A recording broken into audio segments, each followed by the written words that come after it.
ቀዳማይ መልእኽቲ ጴጥሮስ ጸሓፊው በዓሉ ሐዋርያ ጴጥሮስ ምዃኑ ገሊጹ ኣሎ። ጴጥሮስ ስደት በእስር ቤትን ብመውቃዕትን ኣብ መጀመርታ ኣገልግሎቱ ዝጠዓመ ሐዋርያ እዩ። ጴጥሮስ ብዙሕ ጊዜ ድማ ተሓጊዙ እዩ ብዙሕ እቲ ዘሕለፎ ፈተናታት እንደገና እቶም ክርስትና ዝሰዓቡ ክቕተሉን ቤተ ክርስቲያን ክትብተን ርእዩ ኣሎ። በዚ ኩሉ ግና ክርስቶስ ይፈልጦ እዩ። ንትብዓቱ ብትንሣኤ ጐይታናን መድሕናን ኢየሱስ ክርስቶስ ዘነቓንቆ ሓደ እኳ የለን። ኣብዚ ናይ ውልቁ ኣርእስቲ ጴጥሮስ ቤተ ክርስቲያን ብምኽንያት እምነት ክትብተንን መከራ ክትጸግብ ጽሒፉ ኣሎ። በዚ ድማ ምጽንናዕን ተስፋን ሂብዋ እዩ።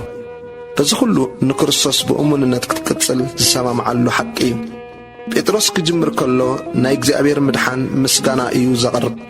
ንሱ ዝገለጾ ነቶም ኣንበብቱ ኣብ እምነቶም ንምምሕያሽ ፈተነ ክገብሩ እዩ።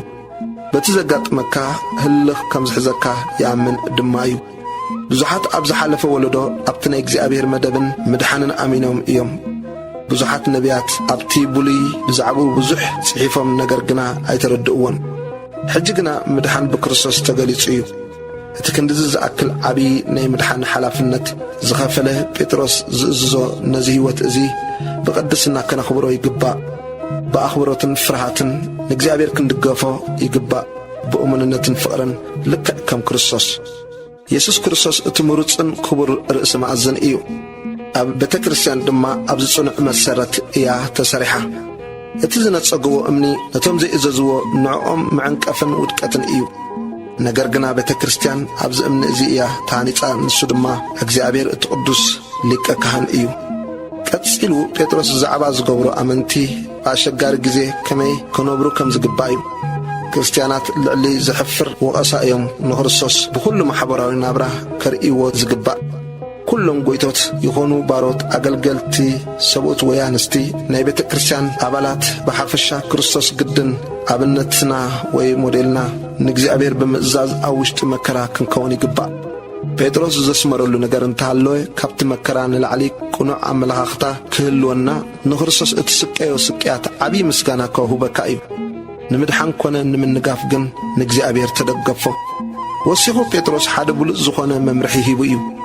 እቶም መራሕቲ ነቲ መጓሳ ኣምላኽ ኣጸቢቖም ክሕልውዎን ክጥንቀቕሉን፣ እቶም ንኣሽቱ ነቶም ዓበይቲ ርእሶም ክህብዎም፣ ነፍሲ ወከፍ ድማ ንእግዚኣብሔር ክውከልዎን ንሰይጣን ክቃወምዎን እዩ ሚዒድዎም።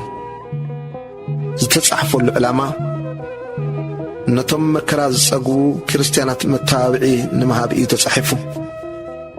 እቲ ቀንዲ ቃል ኣብ ምዕራፍ 1:7 ዘሎ ኮይኑ እቲ ምፍታን እምነትኩም ብምግሃድ ኢየሱስ ክርስቶስ ንምስጋናን ስብሓትን ክብርን ብሓዊ ካብ ዝኹላዕ ሓላፊ ወርቂ ኣዝዩ ከቢሩ ምእንቲ ክርከብ እንታድለየስ ሕጂ ብብዙሕ ዝዓይነቱ ፈተና ምስ ጐየኹም ብኡ ክትሕጐሱ ኢኹም። ብእምነትካ ትፍተን እንተ ደኣ ኣለኻ ንክርስቶስ ብቑዕ ኮይንካ መከራ ትጸግብ ስለ ዘለኻ ክትሕጐስ ይግባእካ። ንሱ ንዓና ተሰቂሉና እዩ። ከምኡውን እቶም ሰዓብቱ ሐዋርያት ንስኻ እውን ክቡር ሓወይ ሓፍተይ ናብ ክርስቶስ ብሓቂ እንተ ደኣ መጺኻ ኾንካ ንእግዚኣብሔር እሙን ምዃንካ ዓብዪ እዩ።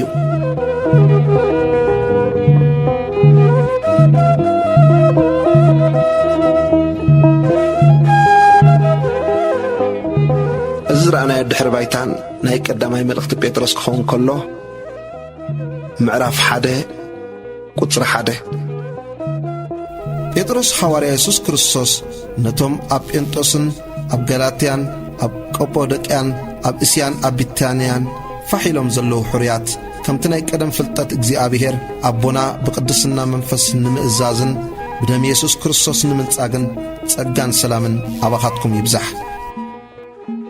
ቁጥር 3-4 እቲ ንዘይሓልፍን ዘይረክስን ዘይጽምሉን ኣብ ሰማያት ተኣርኒብልኩም ዘሎ ርስቲ ብናይ ኢየሱስ ክርስቶስ ትንሣኤ ካብ ሙታት ብብዝሒ ምሕረቱ ንህያው ተስፋ ብሓድሽ ዝወለደና ኣምላኽ ኣቦ ጐይታና ኢየሱስ ክርስቶስ ይባረኽ። ህያው ተስፋ ቁጽሪ 5 ንስኻትኩም ብሓይሊ ኣምላኽ ብእምነት ነቲ ብዳሕራይ ዘመን ክገሃድ ዘሎ ተዳለወ ምድሓን ተሓሊኹም ኣለኹም። እቲ ምፍታን እምነትኩም ብምግሃድ ኢየሱስ ክርስቶስ ንምስጋናን ስብሓትን ክብርን ብሓዊ ካብ ዝኹላዕ ሓላፍ ወርቂ ኣዝዩ ከቢሩ ምእንቲ ክርከብ እንታ ኣድልየስ ሕጂ ብብዙሕ ዝዓይነቱ ፈተና ምስ ጐየኹም ብኡ ክትሕጐሱ ኢኹም። نزي كيرئخمو التفكرو حجون كيرئخمو بو التأمن زلخم نتي مدمدم تأمنتكم نسودما مدحان نفساتكم مسرخبكمو بزين القرن كبورن حقوس كتحقوس يخم اتهم بزعبا اتي ناخاتكم التمدبت سقا التنبيو النبيات بزعبا ازي مدحان ازي دلين مرمرون اتي اباتاتهم زنبر منفس كريستوس بسقاي كريستوسن بتي دحريو زلو كبرن قديمو كمز مسكره نيناي ويس نخمي زبله زمن كم زملكته انا مرمرو ناخاتكم انبر نرسم كم زي يغلغلو تغلصلم ازون بتم بتي كاب سماي اتلاخ منفس قدس غيرم وانجيل سبب كلكم حجي تنغرلكم ملائكتنا بو كتمتو يبهغو ايام بقدسنا نبرو قطر 13 سلازي حقاقو لبكم تعاتيكم ان تتنققكم نتي بمغاد يسوع كريستوس اترخبو تصغا مولو تسفا غبرو كم ازوزات ولد انبر كم تبزمن دنقرنا كلكم زغبركمو ناي قدم تمنيت ايتغبرو انا قدس ايمو قدسات تكونوا زبل صحف سلازلو كم تيتي زصوعكم قدس زخونه نسخاتكم بكل نبراتكم قدسات كونوا نتن نفسو كف بزي ادلو ككم غبر زفرد نسخاتكم ابو الكم تتصوعوا كابكم سي ابز زمن غشنتكم بفرحات نبرو كابتي كاب ابوتاتكم اتقبلكم كنتو نبراتكم كم بدم اتي ابرن رخصتن زيبل غنشل بخبر دم كريستوس انبر بتفاعي نجر ببرور ويس ورقي كم زيد حنكم تفلطيكم نسو قدمي مسرات عالم تمدبه امودات الزمن جنا من تقوم تجهده نسخاتكم امنتكم من تصفاهم نبا املاخ من تكخون بتي كموتات زتنسو كبرون زهاب املاخ امينكم اللهم بهياون نزلالم بزنبر قال املاخ كاب زي طفق زري انبر كاب طفق زري ايكونكم كم بحدش اتولدكم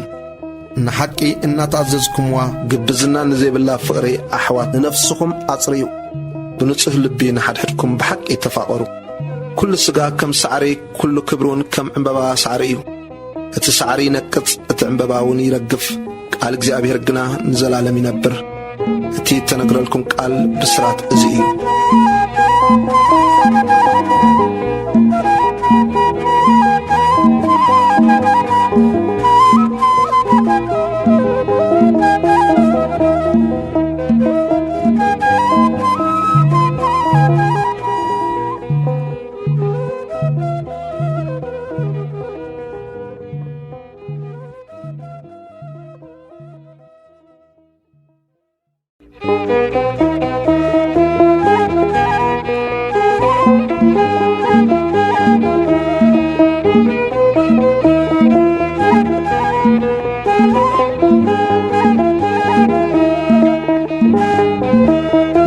قداماي ملأخت بطرس معراف كلته حري امن معزنن قدس حزبن قطري حده مبارسي نكل خفاتن كل جرحن جبزنان كنن كل حميتن ارحقوه እግዚአብሔር ሕያዋይ ምዃኑ ጥዕምኩም እንተኾንኩም ሲ ብኡ ንምድሓን ምን ትቕጥዓብዩ ከምቶም ሕጂ እተወልዱ ህፃናት ነቲ ሕዋስ ዘይብሉ መንፈሳዊ ፀባ ባሃግዎ ናብቲ ብሰብ ንዑቕ ብኣምላኽ ግና ሕሩይን ክቡርን ዝኾነ ህያው እምኒ እናቐረብኩም ንስኻትኩም እውን ከም ህያዋን ኣእማን ኮንኩም ነቲ ብኢየሱስ ክርስቶስ ኣብ ኣምላኽ ቅቡል ዝኾነ መንፈሳዊ መስዋዕቲ ክተቕርቡ ንቅዱስ ክህነት ዝኸውን መንፈሳዊ ቤት ተሃነፁ ስለዚህ ከዓ እንሆ ኣብ ጽዮን ሕሩይን ክቡርን እምኒ ማዕዘን የንብር ኣለኹ ብኡ ዝኣምን ከዓ ኣይክሓፍርን እዩ ዝብል ኣብቲ ጽሑፍ ኣሎ ስለዚ ንኣኻትኩም እተኣምኑ ክቡር እዩ ነቶም ዘይኣምኑ ግና ነደቕቲ ዝነዓቆ እምኒ ንሱር እስማእዝን ኮነ እምኒ ምዕንቀፍን ከውሒ ምንስታትን ድማ እዩ ብዘይ ምእዛዞም በቲ ቃል ይዕንቀፉ ነዚ ድማ ምድባት እዮም ንስኻትኩም ግና ደግነት እቲ ካብ ጸልማት ናብቲ ዘገርም ብርሃን ዝጸዋዓኩም መን ትኽትነግሩ ሕሩይ ወለዶ ናይ መንግስቲ ክህነት ቅዱስ ህዝቢ ጥሪት ኣምላኽ ዝኾነ ህዝቢ ኢኹም ንስኻትኩም ቅድም ህዝቢ ዘይነበርኩም ሕጂ ግና ህዝቢ ኣምላኽ ኢኹም ዘይተመሓርኩም ዝነበርኩም ሕጂ ግና ምሑራት ኢኹም ኣገልገልቲ ኣምላኽ ቁጽሪ 11 ኣቱም ፍቑራተይ ከማጋይሽን ከም ስደተኛታትን እመኽረኩም ኣለኹ ካብቲ ምስ ነፍሲ ዝዋጋእ ስጋው ትምኒት ረሓቁ እቶም ከም ገበርቲ እከይ ገይሮም ዝሓምይኹም ዘለዉ ንሰናይ ግብርኹም ሪኦም በታ መዓልቲ ሓተታ ንኣምላኽ መንት ከመስግኖ ኣብ ማእከል ኣሕዛብ ኣካይዳኹም ኣጸብቑ ከምዚ ሰናይ እናገበርኩም እሽነት እቶም ዘይፈልጡ ሰባት ክትዓብሱ ፍቓድ ኣምላኽ እዩ እሞ ነቲ ከም ኣብ ልዕሊ ኩሉ ዘሎ ንጉስ ወይስ ነቶም ንገበርቲ እከይ ክቖጽዑ ንገበርቲ ሰናይ ክንእዱ ካብኡ እተለኣኹም መኳንንቲ ስለ እግዚኣብሔር ኢልኩም ንስርዓት ሰብ ዘበለ ተገዝኡ። ከም ውፃት ሓራ ከም ኣገልገልቲ ኣምላኽ እምበር ከምቶም ነቲ ሓርነትሲ መጐልበቢ ክፍኣት ዝገብርዎ ኣይትኹኑ። ንኹሉ ሰብ ኣኽብሩ፣ ሕውነት ኣፍቅሩ፣ ንኣምላኽ ፍርህዎ፣ ንንጉስ ኣኽብርዎ። ስቓይ ክርስቶስ ኣብነትና እዩ። ቁጥሪ 18 ኣቱም ጉዛኣት ነቶም ዓመፅቲ ኸዓ እምበር ነቶም ሕያወትን ልኡማትን ጥራይ ዘይኮነስ ብፍርሃት ዘበለ ንጐይተትኩም ተኣዘዝዎም። ሓደ እኳ ስለ ሕልና ኣብ ቅድሚ ኣምላኽ ተዓሚጹ ጓሂ እንተተዓገሰ እዚ ጸጋ እዩ። ሓጢኣት እናገበርኩም መውቃዕቲ እንተተዓገስኩም ከ እንታይ ትንክሕታ ኣለዎ? ሰናይ እናገበርኩም መከራ እንተተዓገስኩም ግና እዚ ኣብ ቅድሚ ኣምላኽ ቅቡል እዩ። ነዚኢኹም እትጸዋዕኹም እሞ ክርስቶስ ከዓ ምእንቲ ኣሰኣሰሩ ክትስዕቡ ኣርኣያ ሓዲግልኩም ምንታኹም መከራት ጸገበ። ንሱ ሓጢኣት ዘይገበረ ተንኰሉን ኣብ ኣፉ ዘይተረኽበ ምስ ጸረፍዎ መሊሱ ዘይጸረፈ መከራ ምስ ኣጽገበዎ ከዓ ነቲ ብቕንዕና ዝፈርዳ ነገሩ ኣሕሊፉ ሃበ እምበር ዘየፈራርሀ ንሓጢኣት ሞይትናስ ንጽድቂ ምእንቲ ክንነብር ንሱ ባዕሉ ንሓጢኣትና ኣብ ስጋኡ ኣብ ዕንጨይቲ ጸሮ። ብቑስሉ ኢኹም ዝሓዊኹም ከም እተባረራ ኣባጊዕ ነርኩም ኢኹም እሞ ሕጂ ግና ናብቲ ጓሳኹምን ሓላው ነፍሳትኩምን ተመሊስኩም ኣለኹም።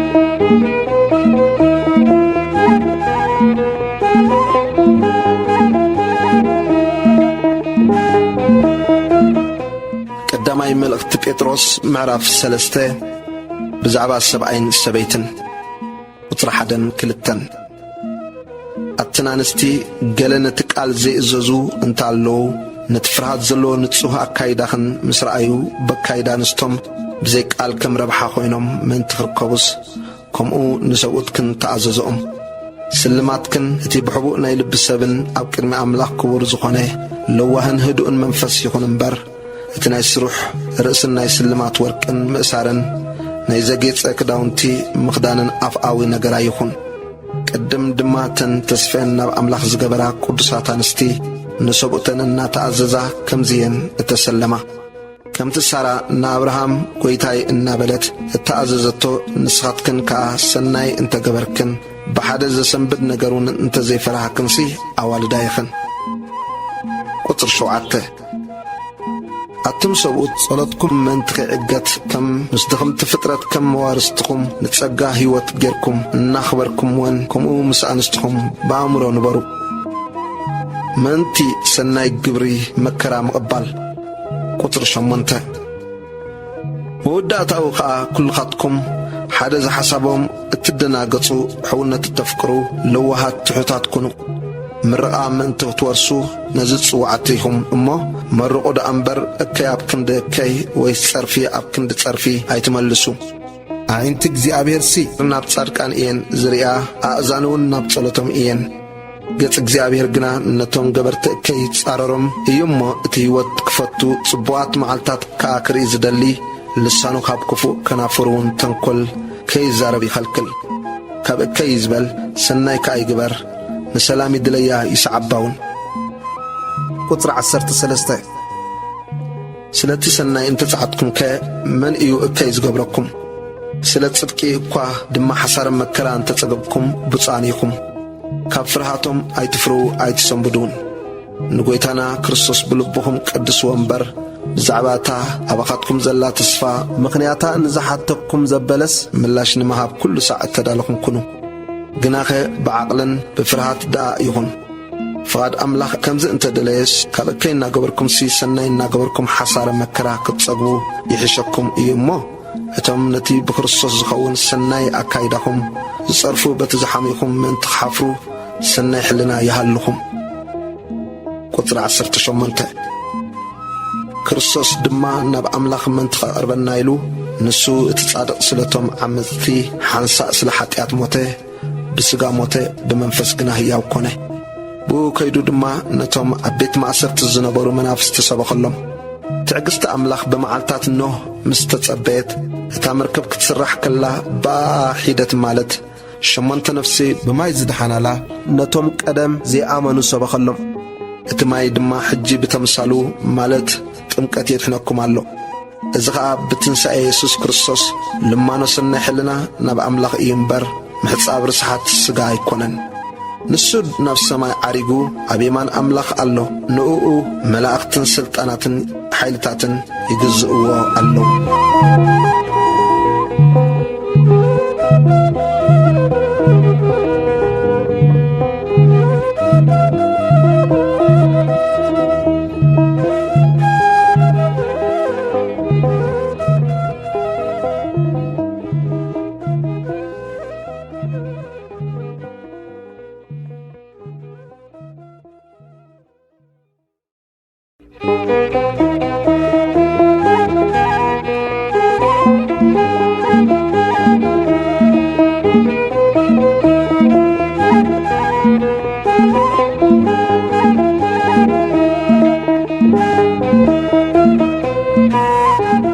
ቀዳማይ መልእኽቲ ጴጥሮስ ምዕራፍ 4 ብክርስቶስ ዝተለወጠ ሕይወት ቁጥሪ 1-2 ደጊም ክርስቶስ ምንታና ሓሰረ መከራ ካብ ጸገበስ ብስጋዊ መከራ ዝጸግብ ንሱ ንኃጢአት ሓዲግዎ እዩ እሞ እቲ ብስጋ ዝተረፈ ዘመን ንፍቓድ ኣምላኽ እምበር ንፍትወት ሰብ ምእንቲ ኸይትነብሩ ንስኻትኩምውን ነዚ ሓሳብ እዙ ከም ኣጽዋር ጌርኩም ሓዝዎ።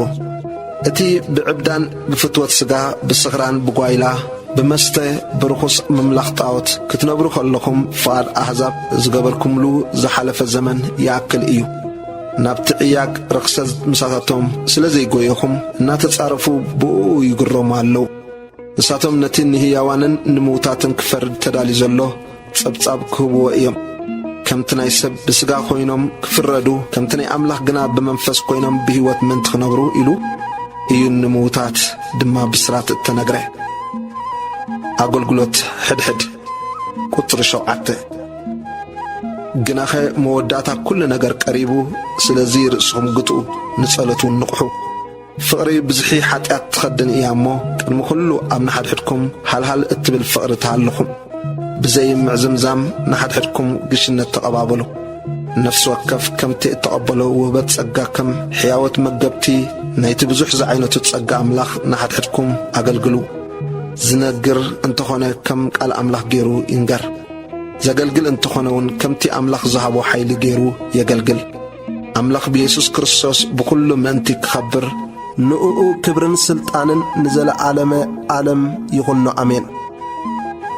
ገድሊ ክርስቲያን ቁጥሪ 12 ኣቱም ፍቕራተየ በቲ ንምፍታን ዝረኽበኩም ዘሎ ዋዓይ ሓዊ ሓደ ሓድሽ ነገር ከም ዝበጽሓኩም ኮንኩም ኣይትገረሙ። ብምግላጽ ግርማኡ ድማ ክትሕጐሱን ባህ ክትብሉን ኢኹም እሞ ኣብቲ ስቓይ ክርስቶስ ሕቡራት ካብ እትኾኑስ ተሓጐሱ ደኣ። ምእንቲ ስም ክርስቶስ እንተ ተጸረፍኩም እቲ ናይ ክብርን ናይ ኣምላኽን መንፈስ ኣባኻትኩም ይሓድር እዩ እሞ ብፁዓን ኢኹም። ሓደ ካባኻትኩም ከም ቀታሊ ወይስ ከም ሰራቒ ወይስ ከም ገባር እከይ ወይስ ኣብ ነገር ካልኦት ከም ዝጽምበር ኮይኑ መከራ ይጽገብ። ከም ክርስቲያን መከራ እንተጸገበ ግና ስለዚ ስም እዙ ንኣምላኽ የመስግኖ እምበር ኣይሕፈር።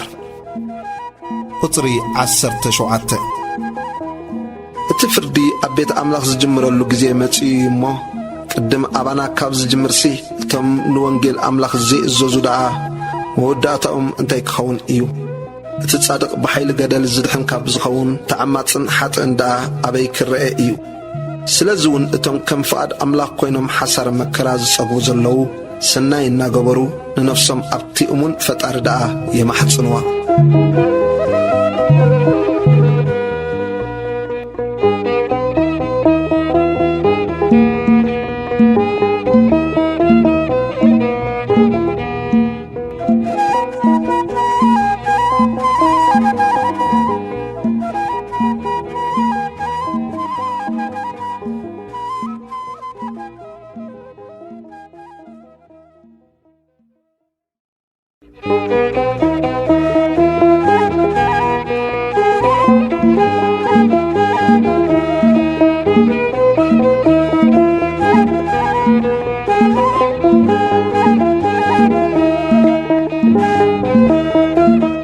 قدماي ملأخت بطرس معرف 5 مغاسي እግዚአብሔር قصري 1 እምበኣርሲ ነቶም ኣማከልኩም ዘለዉ ሽማግሌታት ኣነ መሸማግልቶም ብስቃይ ክርስቶስ ድማ መስካሪ ኣብቲ ድሓር ክግለጽ ዘሎ ክብሪውን ተመቓሊ እየ እሞ እምዕዶም ኣለኹ ነቲ ምሳኻትኩም ዘሎ መጓሳ ኣምላኽ ጓሲዎ ብፍታው ከም ፍቓድ ኣምላኽ እምበር ብግዳ ይኹን ብተሓጓስ እምበር ምእንቲ ኮንቱ ረብሓውን ኣይኹን ነቲ መጓሳ ኣርኣያ እናኾንኩምዎ እምበር ኣብተን ማሕበራት ከም ጎይቶት ኣይትኹኑ እቲ ሓለቓ ጓሶት ምስ ተገልጸ ድማ ዘይጽምሉ ኣኽሊል ክብሪ ክትቅበሉ ኢኹም ቁጽሪ 5 ኣቱም መንእሰይ ከምኡ ነቶም ዝዓቢኹም ተገዝእዎም ኣምላኽ ንዕብያቲ መዓቶም ንትሑታት ግና ጸጋ ይህቦም እዩ እሞ ኩልኻትኩም ንሓድሕድኩም ምእንቲ ክትግዝኡ ትሕትና ተዓጠቑ ደጊም ብግዚኡ ንሱ ልዕል ምእንቲ ኸብለኩም ኣብ ትሕቲ እታ ጽንዕቲ ኢድ ኣምላኽ ትሕት በሉ ንሱ ይሓልልኩም እዩ እሞ ንኹሉ ሓልየትኩም ኣብኡ ኣውድቕዎ ቁጽሪ 8 ዲያብሎስ እቲ መጻርርትኹም ዝውሕጦ ደልዩ ከም ዝጓዝማ አንበሳ ኮይኑ ይዘውር ኣሎ እሞ ተጠንቀቑ ንቑሑ እዛ ሓሳር መከራዚ ነቶም ኣብ ዓለም ዘለዉ ኣሕዋትኩም ይበጽሖም ከም ዘሎ እናፈለጥኩም በእምነት ጸኒዕኹም ተቃወምዎ ቁጽሪ 10 እቲ ብክርስቶስ ኢየሱስ ናብ ናይ ዘለዓለም ክብሩ ዝጸዋዓኩም ኣምላኽ ኩሉ ጸጋ ቁሩብ ጊዜ ሓሳረ መከራ ምስ ጸገብኩም ንሱ ክፍጽመኩም ከጽንዓኩም ከበርታዓኩም ክስርተኩም ውን እዩ ዘለዓለመ ዓለም ንኡ ክብርን ስልጣንን ይኹን ኣሜን ቁጽሪ 12 ብሲልዋኖስ ንኣይ ከም ዝመስለኒ እሙን ሓውና ገይረ እናመኸርክኹም እዚ ደው ኢልኩምሉ ዘለኹም ናይ ሓቂ ጸጋ ኣምላኽ ምዃኑ እናመስከርኩ ቁሩብ ጽሒፈልኩም ኣለኹ እታ ምትሓሪትኹም ኣብ ባቢሎን ዘላ ማሕበርን ማሪቆስ ወደይን ሰላም ይብልኹም ኣለዉ ብናይ ፍቕሪ ምስዓዓም ንሓድሕድኩም ሰላም ተባሃሃሉ በክርስቶስ ኢየሱስ ዘለኹም ኩልኻትኩም ሰላም ይሃልኹም ኣሜን